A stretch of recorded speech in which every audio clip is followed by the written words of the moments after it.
Chapter 4. Whose coffin is this anyway? The boys all crowded around the box, forgetting in their curiosity about their narrow escape from drowning. It's a coffin, sir. Yes, I can see that. Thank you, Warthog, snapped Gobber the Belch. The question is, whose? The answer was written right underneath the words, "Do not open this coffin," in letters scratched out with some kind of dagger, and stained with something that might once have been blood. Cursed be who disturbs the remains of Grimbeard the Ghastly, the greatest pirate who ever struck terror into the inner isles. Hiccup felt a cold, clammy shiver run down his back, and he suddenly knew that something really bad was going to happen. Grimbeard the Ghastly had been Hiccup's own great-great-grandfather. The lost treasure of Grimbeard the Ghastly was a popular hooligan song. It told how Grimbeard had won a glorious treasure through his brilliance at piracy and sword fighting, a treasure that included his famous sword, the Storm Blade. But after 20 years of glorious rule, Grimbeard had suddenly disappeared on a mysterious quest, and neither he nor the treasure were ever seen again. And now here, out of the blue, 100 years later, his coffin had appeared back on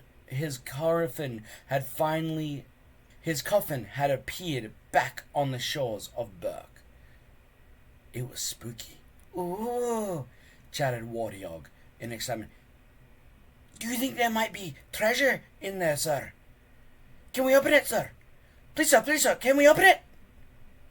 All the other boys joined in the clamor, except for Hiccup. Hiccup knew that Grimbeard had been the ultimate in pirateness, the greediest, the grisliest, the goriest Viking who had ever sailed and slew and farted his way across the northern seas. Treasure or no treasure, if a man like Grimbeard the Ghastly was telling you not to mess with his coffin, it was Hiccup's personal opinion that you ought to listen, particularly if he'd been dead for 100 years. Right, said Gobber, just as excited as everyone else. We're going to have to forget the advanced Ruberly lesson. This is an important discovery. I think we should take it straight up to the Stoics the Vast and Council of Elders.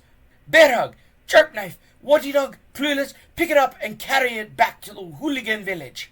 The boys hauled the coffin onto their shoulders.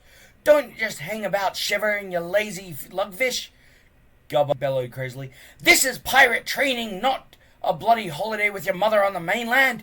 Quit march. 1, 2, 1, 2, 1, 2. He set off at a brisk trot towards the hooligan village. The boys sighed and began to stumble after him. Snotlout and Dog's Breath, the Durbrain, sauntered over to Hiccup, who was sitting trying to catch his breath on a large rock, shivering violently. A shame that Dog's Breath was interrupted, sneered Snotlout. Just when things were getting interesting, don't you think, Dog's Breath? Yeah, grinned Dog's Breath the Durbrain. I reckon, said Snotlout thoughtfully to the remaining boys, that Hiccup must be the most pathetic sword fighter I've ever seen. Don't you think, guys? I mean, face it, Hiccup. Somebody who fights like a granny with a back problem is never going to be chief of this tribe. Oh, and who is going to be the chief of this tribe if Hiccup isn't? Fishlegs, still lying spread-eagled on the sand, in the exact position where he'd fallen off the coffin. Let me guess. You, I suppose? Snotlout flexed his muscles, making the skeleton tattooed on his right biceps grin smugly. I am the obvious choice, he said. I've got noble blood. Snotlout was Hiccup's cousin, the son of Baggy Bum the Beerbelly, the chief's younger brother. Charisma, good looks, Snotlout stroked his rather unpleasant little straggly hairs on the upper lip that he was trying to grow into a mustache. And I'm brilliant at absolute everything. Unfortunately, this was true. Snotlout was natural at mindless violence, superb at advanced rudimentary, and practically everything else. Practically sword fighting, said Snotlout, drawing his sword from the scabbard. The other boys gasped. Well, breathed Speedy Fist. The latest double-edged, extra-biting super sword. Curving inner edges, silver point finish. Where'd you get that from, Snotlout? This is the flash cut, boasted Snotlout, swishing the beautiful sword from around so that everyone could get a good look. Makes that silly swift point scar maker that dog's breath lust for ye pretty weak, doesn't it, Hiccup? Let me show you how sword fighting should be done. This, sneered Snotlout, lunging athletically, is the perfect pointer. Hiccup dodged. And this is the destroyer's defense. Snotlout gave a animal howl and brought the sword down over his head, stopping just before he cut Hiccup in half. And this, jeered Snotlout, slashing flash cut expertly from side to side and then leaping forward suddenly, the sword ending up just inches away from Hiccup's heart. That is the Grimbeard's grapple. But I expect a loser like you, who couldn't even beat a 3-year-old in diapers, hasn't even heard of moves like that. Hiccup was silent. That, dear cousin, sneered Snotlout, is how to be a sword fighter. But he put his sword back into its scabbard, said, very pleased with himself. I'm a genius. I'm gonna make the best chief this tribe has ever had. It's just a shame, said Fishlegs, that your brain isn't as big as one of your nostrils. Snotlout looked irritated for a second as the other boys laughed. He grabbed Hiccup by the scruff of the neck and lifted him clear off the ground. Amazing how the wooden case to that sword fell off, wasn't it? He spat right in Hiccup's face. You were lucky this time. But the question is, can you be lucky all the time? Think about that, loser. Come on, dog's breath. Let's leave the girlies to get their beauty sleep. He dropped Hiccup, and as he went to trod heavily and deliberately,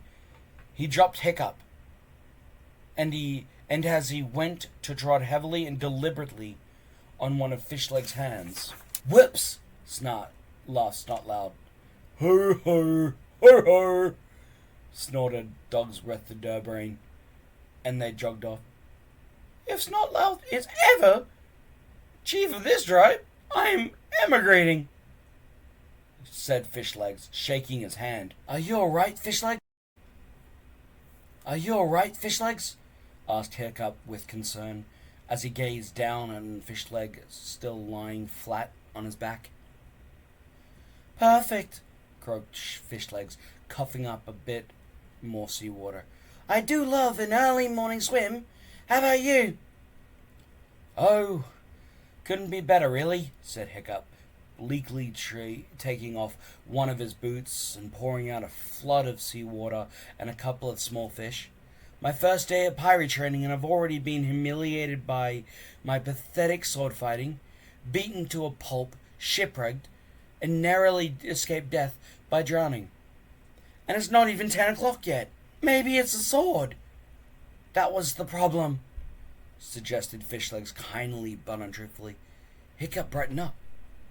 You could be right, he said eagerly. It felt a little bit light in my hands. Perhaps I need something a bit more chunkier. You know, to get some weight behind my swing. He did a few imaginary lunges in the air. That might be it. That must be it. Because I still have this feeling that sword fighting is going to be my thing, you know? Yes? Said Fishlegs, not wanting to hurt Hiccup's feelings by mentioning that it had been the worst display of sword fighting he had ever seen. He had seen ever. And you need a lot more practice. Don't you think? Hiccup nodded enthusiastically. Anyway, he said, we need to get after the others. I'm freezing and have a horrible feeling that some idiot is going to suggest opening that coffin, which says quite clearly, do not open. It would be just the sort of mindlessly stupid thing someone would think they would do. What do you think could be in it? Asked Fishlegs. I don't know, said Hiccup. But a pirate like Grimbeard the Ghastly wouldn't have hidden the treasure in it without booby trapping in it in some way. You read what it said on the top. A man like him could have thought of all sorts of unpleasant surprises. Fishlegs sighed and struggled to his feet. They set off towards the hooligan village, Toothless hitching a ride on Hiccup's helmet. They wouldn't open it, would they? Said Fishlegs. Surely. It couldn't be that stupid.